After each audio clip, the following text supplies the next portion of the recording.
Welcome to Babar Hayat cricket show India versus Australia series. भाई सब तैयारियां मुकम्मल और अब तैयारियां खत्म होते साथ ही अब गेम की बात हो रही है कि मुकाबले में क्या होगा। दोनों टीमों के प्लेयर्स ने आज जिस तरह से प्रेस कॉन्फ्रेंस की, जिस तरह से प्रमोशनल वीडियोस की, क्या हुआ वो सारा वो भी आप लोगों के साथ शेयर करेंगे। बट सबसे बड़ा सवाल है कि पहले ओडीआई की प्लेइंग 11 क्या होगी।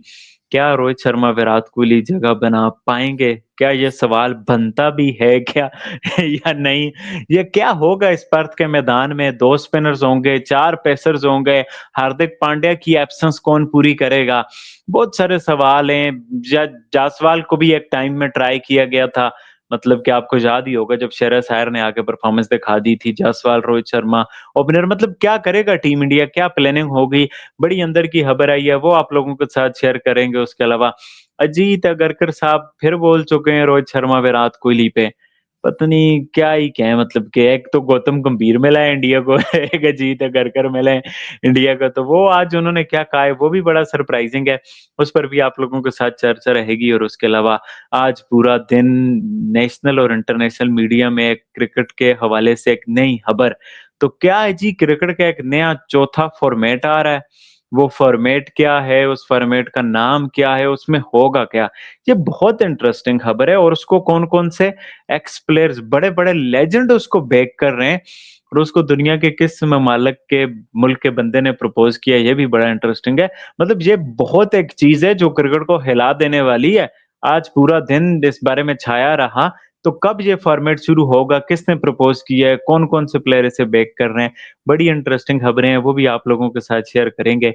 आप लोगों को वीडियो अच्छी लगे तो चैनल को सब्सक्राइब करके बेल आइकन पे क्लिक कर देना। बाबर भाई, ऑस्ट्रेलिया इंडिया की सीरीज, और ऐसा लगता है कि जीत अगरकर की भी अपनी एक सीरीज चल रही होती है कि जी मैंने रोहित शर्मा विराट कोहली पे क्या कमेंट करना है। तो जीत अगरकर से ही शुरुआत कर लेते हैं क्योंकि ये आखिरी बार एक बात सी है, फिर हम सीरीज पे चले जाएंगे और नए फॉर्मेट की जो बातें हैं। तो जीत अगरकर फिर बोले हैं, फिर उनसे सवाल हुआ है। और सवाल ये हुआ है कि जी विराट कोहली रोहित शर्मा 2027 का वर्ल्ड कप। और उन्होंने आगे से बोला है कि जी वो 3 सेंचुरियां मार दें फिर भी कंफर्म नहीं है, और 3 फेल हो जाएँ फिर भी कन्फर्म नहीं है। ये क्या बात हुई? इसको आप कैसे बोलते हैं? क्या कन्फर्म है, क्या कन्फर्म नहीं है? पॉजिटिव देख रहे हैं, नेगेटिव देख रहे हैं स्टेटमेंट को। और एक और एक्स क्रिकेटर ने भी इस बारे में बात की है कि विराट कोहली, रोहित शर्मा का क्या व्यू है? देखिए, बात ये है कि ये पागलपन वाली बात की है। यानी ये तो बिल्कुल बेतुकी बात की है कि जी 3 सेंचुरियां मार दें तब भी कंफर्म नहीं है, और 3-0 पे आउट हो जाए तब भी कंफर्म नहीं है। तो भाई तू क्या है? तू तो मुझे लगता है खुद कंफर्म नहीं है। मतलब ये क्या बात की है? ये मैं तो हैरान हूं यार। वैसे ये अजीत अगरकर से, इसको नौकरी मिली हुई और ये मिली हुई और मिली ही हुई है। मतलब ये इससे जान नहीं छूटती इंडियन क्रिकेट की। और इस तरह के लोग यार, मतलब आप इसका जवाब कुछ और तरीके से भी दे सकते थे। आप कह सकते थे कि जी बिल्कुल वो हमारे बहुत बड़े प्लेयर्स हैं, और ऑब्वियसली वो हमारी उसमें हैं, हमारे प्लान में है। और जिस तरह पाकिस्तान में लोग कहते हैं कि they are still in our plan, that is why they are playing with our team. 2027 के वर्ल्ड कप में क्या होगा वो अभी उसमें टाइम पड़ा हुआ है। उसमें क्या डिसीजंस होते हैं वो टाइम के साथ साथ ही कंफर्म होंगे ऑब्वियसली। मतलब इस तरह का आप जवाब दे सकते थे। लेकिन मसला यह है कि ये कहना कि कंफर्म ही नहीं है, तो भाई इसका मतलब यह है कि तुम्हारी क्या ड्यूटी है फिर? अगर तुम्हें कंफर्म नहीं है, तुम चीफ सेलेक्टर हो, तुम्हें कंफर्म नहीं है, इसका मतलब यह है कि ऊपर से हुक्म जो आएगा मैं वो यस कर दूंगा। यही है ना उस्मान? यही है। ये हुँ। साहब वही है ना जो आपको पता है जिन्होंने जायसवाल को निकाल दिया था, और उसके बाद इनके ऊपर सवालात की बौछार हुई थी। और खबर ये आई थी कि आप शुभमन गिल को ऐड करने के लिए जायसवाल को निकाला गया है। और ये जो हमारे कोच साहब हैं उनकी चॉइस थी, और उसको पूरा किया गया। तो भाई ये कोच की बहुत फर्मा बरदारी कर रहे हैं। और इसीलिए इन्होंने ये कहा कि भाई मुझे तो पता ही नहीं है। असल में उन्होंने कहा मुझे पता ही नहीं है भाई कि क्या बनना है।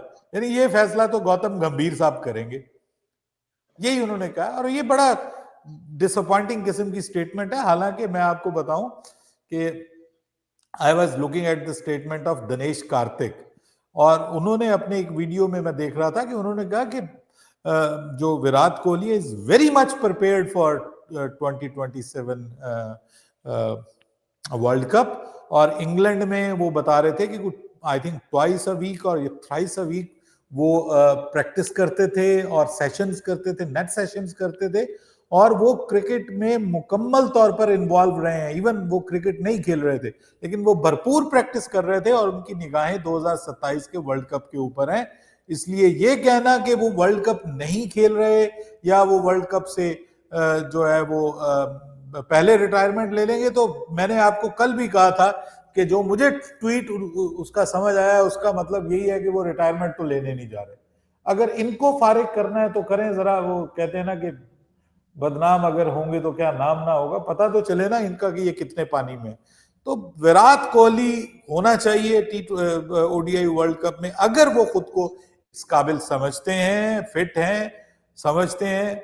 और साथ में रोहित शर्मा भी अगर समझते हैं कि वो ओडीआई फॉर्मेट में अभी तक क्रिकेट खेल सकते हैं, अच्छी कंपेटिटिव क्रिकेट खेल सकते हैं, तो व्हाई नॉट यार। ये वो लोग हैं जिन्होंने आपको इतने बड़े बड़े इवेंट्स जितवाए हुए हैं, जिन्होंने आपका क्रिकेट का दुनिया में नाम किया हुआ है। तो मेरे ख्याल में अजीत अगरकर जो है ना, इसको कोई शटअप कॉल मिलनी चाहिए। अरे बिल्कुल देखें, अगर एक साल में विराट कोहली फेल होते हैं, रोहित शर्मा फेल होते हैं, तो कोई भी गिला नहीं करेगा कि वो उनको 27 के वर्ल्ड कप में डालें, जब वो खुद भी ऐसा फील करेंगे। या आप जैसे देखें, विराट कोहली की फॉर्म आती जाती रही है, तो आप और प्लेयर्स को बीच में डालते निकालते नहीं रहे, और विराट कोहली को भी डालते निकालते नहीं रहे। ये तो बात है कि बट जिस तरह से ट्रीटमेंट हो रहा है, वो बात ठीक नहीं है। मीडिया में लीक करके पहले ही हो रहा है, तो ये डिसरिस्पेक्ट तो हो रहा है, और इंटेंशंस भी क्लियर बताई जा रही हैं। बहरहाल बार भाई, ये सारी बातें तो हैं, बट सीरीज शुरू हो गई है। इन सब बातों के शोर में अब सीरीज शुरू हो चुकी है। आज प्रमोशनल वीडियो भी हुई है। पर्थ की पिच भी अनवील हो गई थी। अब आगे हम प्लेइंग 11 पे बात करेंगे, वो तो हमें आइडिया है पर्थ की क्या पिच होती है। तो अनवील हो गई है जो सब कुछ। आज प्रमोशनल वीडियो आया ट्रेविस हेड का, नीतीश कुमार रेड्डी का, स्टार्क का, और फिर उसके अलावा प्रेस कॉन्फ्रेंस भी हुई जहाँ तारीफें-शरीफें हुई। ट्रेविस हेड ने विराट कोहली, रोहित शर्मा की। ज़ाहिर-सी बात है, बड़े प्लेयर हैं, सीरीज की हाइप है, टेम्पो है। और उसके अलावा अक्षर पटेल ने भी हिंदी में बात की, तारीफ की गौतम गंभीर की कि जी, ये अच्छा है, गिल कप्तान है, विराट, रोहित भैया भी हैं, ऐसा-वैसा। विराट कोहली, रोहित शर्मा का एक बड़ा इंटेंस प्रेशर प्रैक्टिस सेशन भी आया, जिसमें कहीं दूर तक भी नहीं लगा कि वो स्ट्रगल कर रहे हैं। बड़ा अच्छा वो खेल रहे थे, और इन कंट्रीज़ में तो दोनों बड़ा अच्छा खेलते हैं, बड़े ग्राउंड्स होते हैं, और प्रॉपर आपको एक ऑस्ट्रेलिया में ये भी होता है कि ग्राउंड को किस तरह से इस्तेमाल करना है। अक्षर पटेल भी यही बात कर रहे थे कि स्क्वायर का, सामने का, ये वो, ये बातें बड़ी मैटर करती हैं। बहरहाल बावरी, इस बीच सवाल है प्लेइंग 11 का। आपको क्या लगता है, इंडिया की प्लेइंग 11 कंफर्म है, या कुछ सोच-विचार हो सकता है? कीपिंग इन माइंड पर्थ की विकेट है, या चलें कंडीशन के हिसाब से तो एक आधी चेंजेस हो जाती हैं हर जगह। बट क्या आप एक्सट्रीम चेंज देख रहे हैं? विराट कोहली, रोहित शर्मा में से कोई बाहर, जायसवाल प्लेइंग 11 खेल रहे हैं, हार्दिक पांड्या का हिला कौन पूरा करेगा? मेरे ख्याल में तो जो आप इस वक्त टीम मैनेजमेंट है ना, उससे आप कुछ भी एक्सपेक्ट कर सकते हैं, कुछ भी एक्सपेक्ट कर सकते हैं, क्योंकि अजीत अगरकर कह रहे हैं ना कि कुछ कंफर्म नहीं है, तो इसका मतलब कुछ कंफर्म नहीं है, कुछ भी हो सकता है। हाँ, कुछ भी हो सकता है। इस वक्त जो टीम मैनेजमेंट है ना सर, आप उससे कुछ भी एक्सपेक्ट कर सकते हैं, लेकिन मुझे ऐसा लगता है कि करना नहीं चाहिए। ये दोनों जो है वो टीम का हिस्सा होना चाहिए। इनको अगर आप नहीं भी ओडीआई वर्ल्ड कप खिलाने के लिए, तो कम से कम जो लास्ट सीरीज इनकी बनेगी अब, ये कम से कम वो तो आप इनको प्रॉपर चांस दें ना, प्रॉपर मौका दें कि अपना वो अच्छे तरीके से अपने करियर को फिनिश करें, अगर वो फिनिश करना चाहते हैं। लेकिन मुझे नहीं लगता, मुझे तो लगता है कि दोनों ओडीआई वर्ल्ड कप खेलना चाहेंगे, तो फिर उनको मौका दें। इतने बड़े प्लेयर्स जब आपके पास हों, और वो भी ऑस्ट्रेलिया जैसी सीरीज में, तो सर आपको एक्सपीरियंस की जरूरत है। ये अब मत कहिए कि वहां पे आपको एक्सपीरियंस की जरूरत नहीं है। आपको T20 cricket is a different cricket, but in ODI you need experience, you need those player जो who are used to play here in Australian conditions, और कंपेटिटिव मैचेस में उन्होंने बहुत बार ऑस्ट्रेलिया के अगेंस्ट एक्स्ट्रा ऑर्डिनरी परफॉर्म किया है। Plus ये भी वो ऑस्ट्रेलियन भी चाहेंगे कि ये दोनों खेलें, ताकि क्राउड आए ना, ये एक इंपॉर्टेंट चीज है। तो ऑस्ट्रेलिया खुद चाह रहा होगा, इसीलिए वो ट्रेविस हेड ने बड़ी तारीफें की है ना विराट कोहली की इसीलिए की गई है ना कि भाई लोगों आओ देखने के लिए कि विराट कोहली जो है ना वो अब आपको देखने को मिलेगा ऑस्ट्रेलियन ग्राउंड्स में। तो इसलिए फर्स्ट ओडीआई में मेरे ख्याल में तो ये दोनों होने चाहिए, इनके बगैर तो मुझे प्लेइंग 11 होती हुई दिखाई नहीं दे रही। हाँ, बीच में अगर पागलपन का मुजाहरा किया जाए तो वो मुमकिन है, और उसमें फिर अगर वो पागलपन का मुजाहरा किया जाता है तो मुझे लगता है कि उसमें फिर अगर कोई इसका शिकार होगा तो वो विराट कोहली नहीं होंगे बल्कि वो रोहित शर्मा होंगे।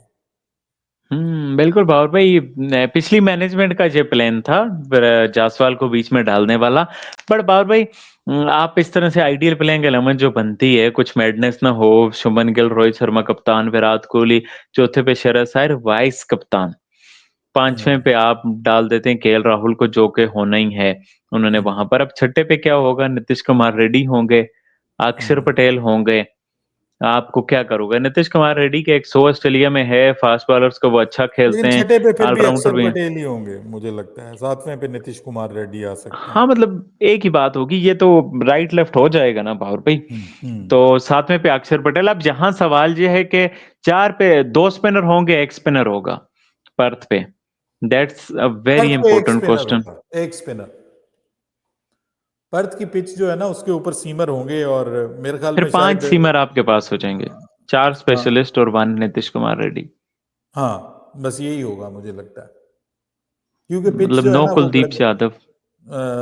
मुमकिन है कुलदीप यादव को खिला लें, एक स्पिनर को खिला लें, क्योंकि बाउंसी बाउंसी पिच जो होती है ना वो स्पिनर को भी फायदा देती है। आपको पता है अगर थोड़ी सी वो मूवमेंट हम्म हासिल कर ले, वैसे ड्राई पिच होती है वहां की, ये जहन में रखिएगा, ड्राई पिच होती है लेकिन होती बाउंसी पिच है पर्थ की। तो ऐसा लग रहा है मुझे कि एक स्पिनर शायद चला जाए ये इसके साथ, कुलदीप के साथ, और बाकी सीमर्स हो। Let's see. क्योंकि क्योंकि ये जो इनके नए प्लेयर्स वगैरह हैं ना, शॉ, टॉमन और जे टाइप लोग, हम्म इनका स्पिनर का उतना एक्सपोजर है नहीं। हम्म हमने देखा है ऑस्ट्रेलिया में ये फास्ट बॉलर्स की बड़ी धुलाई करते हैं, और जब ये लीग में आए तो ये बहुत ठंडे पड़ गए, मतलब एक हम्म एवरेज स्पिनर भी नहीं आउट कर देता था। तो ये एक प्लानिंग हो सकती है, कीपिंग इन माइंड। बट एक हम्म सवाल ये और एक सवाल ये है कि कौन से पेसर्स होंगे, हम्म ये भी एक सवाल है।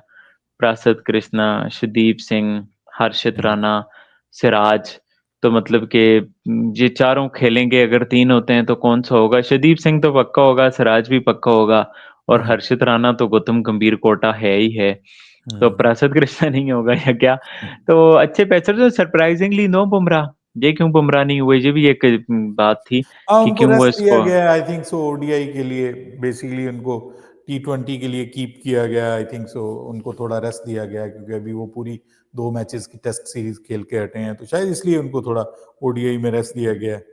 और आगे T20 वर्ल्ड कप को भी मेरे ख्याल में उनकी फिटनेस के पॉइंट ऑफ व्यू से मद्देनजर रखा गया होगा। हाँ और भाई, ये बातें तो हैं। बहरहाल बाबर भाई, ये तो है ना, और एक और फॉर्मेट आ रहा है आज पूरा दिन, जिसकी वाह। खबरों का बाजार गर्म रहा, जिसमें कोई रेस्ट नहीं है, जिसमें बैटिंग करो, फिर बैटिंग करने आ जाओ और एक ही दिन में आ जाओ, और बार बार मारो दाड़ो। तो नया फॉर्मेट बाबर भाई, टेस्ट T20। पहले तो मुझे लगा फेक न्यूज है, जब मैंने देखा हर जगह ये खबरें, और बड़े बड़े players like AB de Villiers, Matthew Haydens के पीछे, और इंडिया का बंदा क्लाइव प्रपोज लाइड, कर रहा है। सिर्फ मैथ्यू हेडन नहीं हम्म सर, क्लाइव लाइड वो भी पीछे है। हम्म मतलब कि क्रिकेट में ये क्या हो रहा है बारू? इंटरनेशनल होगा, लीग होगा, एग्जीक्यूट हो पाएगा नहीं हो पाएगा? आइडियाज देखिए तो बहुत आते रहते हैं। जनवरी में तो इसका स्टार्ट होने जा रहा है ना, और ये तो एक अभी तो एक प्राइवेट एंटिटी के तौर पे ये स्टार्ट होगा, ठीक है। लेकिन ऑब्वियसली आपको पता है T20 भी इसी तरह पाकिस्तान में स्टार्ट हुआ था, आपको याद होगा हम्म कि ये T20 क्रिकेट भी पाकिस्तान में 20-20 ओवर का स्टार्ट हुआ था। उससे पहले आपको एक याद होगा डबल विकेट क्रिकेट भी हुआ करती थी, हम्म वो भी मैचेस हुआ करते थे। और उसके बाद फिर ये 6-6 ओवर का हुआ, उसके बाद फिर ये जो अब T20 क्रिकेट हुआ, अब ये जो टेस्ट T20 है ना ये बहुत इंटरेस्टिंग है, और मुझे लगता है कि इसको बाई कर लेगी आईसीसी। अब इसको टेस्ट T20 को उन्होंने बाकायदा नाम भी रजिस्टर्ड करवा लिया है, और वो जो आपके हैं ना जी, जो इसके ओनर हैं, जो इसके ट्रेडमार्क के ओनर हैं, वो एक भारतीय बिजनेसमैन है, और उन्होंने भी इसके राइट्स भी ले लिए हैं। और अब मसला ये है कि आईसीसी को इसे बाय करना पड़ेगा। ये उन्होंने एक बिजनेस इन्वेस्टमेंट की है और वो अब इसको आईसीसी को बेचेंगे ऑब्वियसली, अगर आईसीसी इसको लेता है, क्योंकि ये बड़ा इंटरेस्टिंग है। जो मतलब अगर उसके आप बात करें ना कि मतलब टेस्ट और टी20 दोनों को मर्ज कर दिया गया है। यानी 2 इनिंग्स पहले एक टीम खेलेगी, यानी दोनों टीमें 2-2 इनिंग्स खेलेंगी। ये तो हो गया टेस्ट मैच का। 20-20 ओवर खेलेंगी, ये हो गया 20 का कॉम्बिनेशन। ठीक है। और इसमें जो ड्रॉ वाला सीन है वो भी बीच में एंटर्ड है। वो हो गया मतलब उसका टेस्ट का हिस्सा। और अगर दोनों टीमें टाई कर जाती हैं, यानी स्कोर टाई हो जाता है, तो फिर पावर वो होगा सुपर ओवर। तो ये टी20 का, तो कहीं पे टेस्ट को ऐड किया गया है, कहीं पे टी20 को ऐड किया गया है। तो मेरे ख्याल में ये जो जबरदस्त किस्म का एक कॉम्बिनेशन है ना, ये बहुत जबरदस्त है। और टोटल 80 ओवर्स का मैच होगा, दोनों टीमें 40-40 ओवर खेलेंगी। हर टीम की तरफ से 4-4 ओवर किए जाएंगे एक इनिंग्स में। ठीक है। 5 बॉलर्स 4-4 ओवर करेंगे जैसे टी20 में होता है, और ओवरऑल 8-8 ओवर्स कर पाएंगे। तो ये एक अच्छा एक कॉम्बिनेशन है। मैं नहीं समझता कि टेस्ट क्रिकेट को कोई टक्कर देने जा रहा है। मैं समझता हूं कि ये एक चौथा फॉर्मेट बन सकता है। ये नहीं होगा कि टेस्ट क्रिकेट मतलब टेस्ट क्रिकेट ही है वो, उसको आप रिप्लेस नहीं कर सकते इसके साथ। ये जो एक दिन में 80 ओवर होंगे, मतलब ये इट्स लाइक वनडे मैच के हुँ। 80 ओवर हैं, और 100 ओवर नहीं है, 80 ओवर है। तो वनडे से थोड़ा सा छोटा हो जाएगा और टी20 से थोड़ा सा बड़ा हो जाएगा, और दोनों का कॉम्बिनेशन बीच में होगा। तो ये एक इंटरेस्टिंग फॉर्मेट है जो मेरे ख्याल में आगे चल के आईसीसी इस बारे में जरूर सोचेगा कि क्यों ना इसको भी ऐड कर लिया जाए। ये बहुत मजे का फॉर्मेट है, क्योंकि टी20 क्रिकेट बहुत स्पीडी है। वो तो बहुत जल्दी खत्म हो जाता है, पता ही नहीं चलता। एक टीम पीछे चली जाए तो उसको वापस आने का मौका ही नहीं मिलता। ये जो फॉर्मेट है ना, इसमें कम से कम वापस आने का भी मौका मिलेगा और रियल क्रिकेट, आपको मजे की क्रिकेट देखने को मिलेगी। बिल्कुल बार भाई, रिसेंटली वनडे की जिस तरह से थी चीज़ें, तो वो इतना एंटरटेनिंग नहीं था। तो इसमें ये छोटी टीमों के लिए भी एक मार्जिन होगा, जो छोटी क्रिकेट में अच्छी हैं। तो हम्म। ये बड़ा होगा देखने वाला, आने वाले दिनों में क्या होता है। बहरहाल आप लोग बताओ भई, आप लोगों को ये फॉर्मेट कैसा लगता है? पहले ओडीआई की प्लेइंग 11 आप लोगों को क्या लगता है? और अजीत अगरकर जी ने जो बोला उस बारे में क्या लगता है? सारी बातों के बारे में अपनी राय का इज़हार लाज़मी नीचे कमेंट करके बताना। वीडियो अच्छी लगे तो चैनल को सब्सक्राइब करके बेल आइकन पे क्लिक करना। इंशाल्लाह नेक्स्ट वीडियो में आप लोगों से मुलाकात होती है, तब तक के लिए अल्लाह हाफ़िज़। अल्लाह हाफिज।